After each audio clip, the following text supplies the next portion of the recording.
Greetings, fair listeners, and thank you for joining me once again as we celebrate stories and storytelling in all their forms and the bards and artists who bring them all to life. I am the Tale Collector and your host, Erica Adams.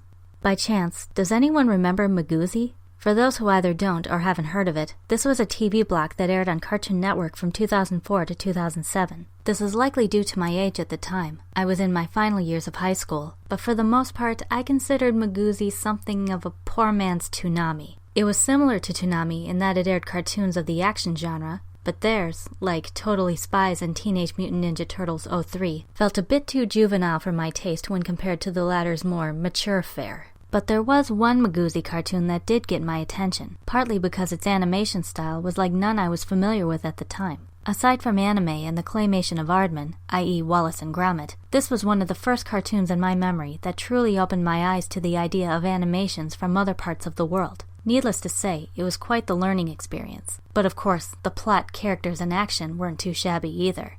It's time to enter in Code Lyoko. First airing September 2003 to November 2007, and recommended for viewers 8 and up.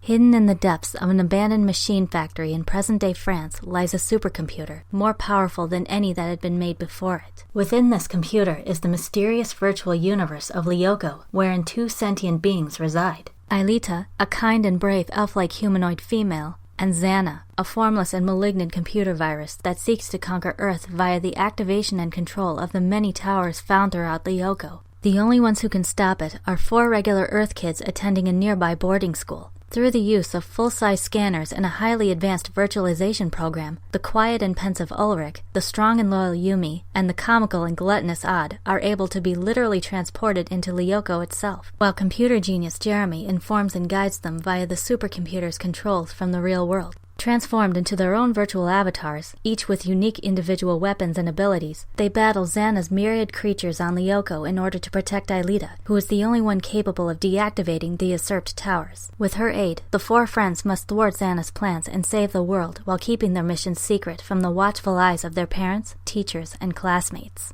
This series provided not only one of my earliest exposures to foreign animation, in this case French, but also my introduction to anime-influenced cartoons. Veterans of the style will note many of the visual and archetypal tropes associated with it, though I think they are much more subtle in this case. Just to name a few to those less familiar, a highly common one seen here is the premise of teenagers juggling school, family, and friends with fighting evil. The characters' physical features are only slightly exaggerated and stylized. Their design is very angular, especially the eyes, which are also much smaller in relation to their head size in contrast to eyes large enough to take up most of the face, making the girls almost exotically beautiful and the guys, even the less intelligent ones, somber and cool. And unlike cartoons like Teen Titans and Avatar: The Last Airbender, the more extreme emotional cliches of anime are absent here, like the sweat drop indicating nervousness or exasperation, or the glowing eyes and fanged teeth indicating intense anger. One other major anime trait is the frame-by-frame repetition of action animation, like when characters transform into their superhero personas or prepare to blast off in their giant mecha vehicles. Though some individual shots may be cut or rearranged according to an episode's plot, the exact movements of Jeremy virtualizing Ulrich, Yumi, and Odd into Lyoko are the same each and every time, getting the audience both nostalgic and excited for the action that awaits. Another unique aspect of this show is its incorporation of both traditional 2D animation and CGI, the former for scenes in the real world and the latter for the virtual world of Lyoko. But there are elements of magical fantasy weaved in to balance out the facets of pure science fiction. Lyoko is made up of 4 different sectors, forest, desert, mountain, and ice. To me, this represents the 4 elements of nature and ties in especially well with the fact that Aelita's virtual form is that of a mythical creature with power over the natural environment of Lyoko. Similarly, each character's Lyoko form embodies their own strengths and personalities. Ulrich appears as a young samurai with super speed and a powered-up katana due to his solemn demeanor and love of martial arts. Odd's litheness and carefree attitude make him a humanoid cat, with paws that shoot swift and powerful laser arrows. And the avatar of Yumi, calm, sensible, and of Japanese ancestry, is a lovely geisha with razor-sharp fans which can be thrown like discs to slash enemies. Of course, a show like this wouldn't be complete without a bit of romance. One source being Jeremy's not-so-secret crush on Aelita. A major plot point of Season 1 involves Jeremy working day and night to figure out how to materialize Aelita and bring her to Earth as a real human being. Their adolescence adds a charming innocence and believability to an otherwise very strange and seemingly unnatural and impossible relationship. When not helping the others fight, Jeremy is often seen pleasantly chatting with Aelita through his monitor. Her naivete regarding the real world and his shyness make for some of the most enjoyable bits of the show, ranging from heartwarming and sweet to humorously awkward. What I especially like about Code Lyoko is its sheer creativity. The group's secret is endangered constantly, and they've actually been caught by outsiders before. Their secret weapon? The Return to the Past, a program that literally rewinds time, so that anyone who learns too much, or is even on the verge of dying at the hands of Xana, comes back good as new and none the wiser, while the protagonist's virtualizations make them immune, enabling them to recall everything that happens. This is such a cool and clever idea, as it not only revs up the suspense whenever one of Xana's offensives is about to turn deadly, but it also provides more lighthearted and positive moments for the 4 friends, namely opportunities to mess a bit with the goofy PE teacher Jim, and especially the school's bratty bully Sissy, or even better, for them to learn from and prevent any mistakes on their part that may have caused pain or misfortune to loved ones. And speaking of offensives and misfortunes, part of the pleasure of watching this comes from seeing exactly what Xana's next scheme and its consequences will be. Now, not to sound negative, but some of these have been seen and done before in some fashion in other action cartoons, though they are no less entertaining for all that. Consider these episodes. Seeing is Believing, in which Xana plots to accumulate enough electricity to blow up a nuclear power plant. The Robots, in which Xana builds a huge killer robot that wreaks havoc among the helpless humans. And Satellite, in which Xana takes over an orbiting military satellite and aims it at the school. Fairly standard for a sci-fi action show for kids, right?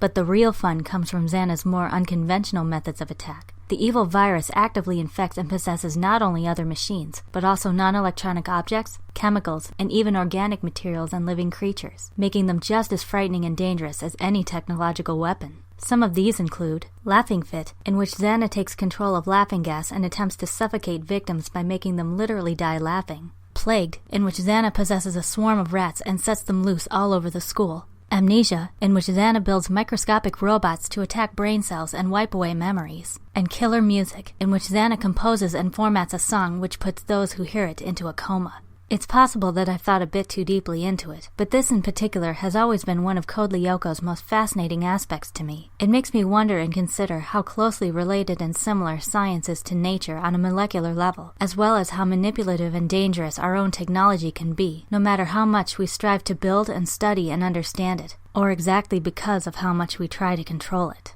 I don't often go for shows like this because, if done wrong, the real-life drama involved can easily make the characters stupid whiny brats and the subplots insufferably cheesy or boring, all of which may overwhelm and ruin the story. A major reason why I tend to find many magical girl shows, anime or otherwise, particularly painful. Luckily, the personalities of Code Lyoko's characters are portrayed realistically and believably without sacrificing the quick pacing and inventive action, making them fully fleshed out heroes, whether that flesh is pencil-drawn or pixelated. Gather round next time for another tale you may have forgotten or have never heard before. Until then, listeners, may inspiration always find you.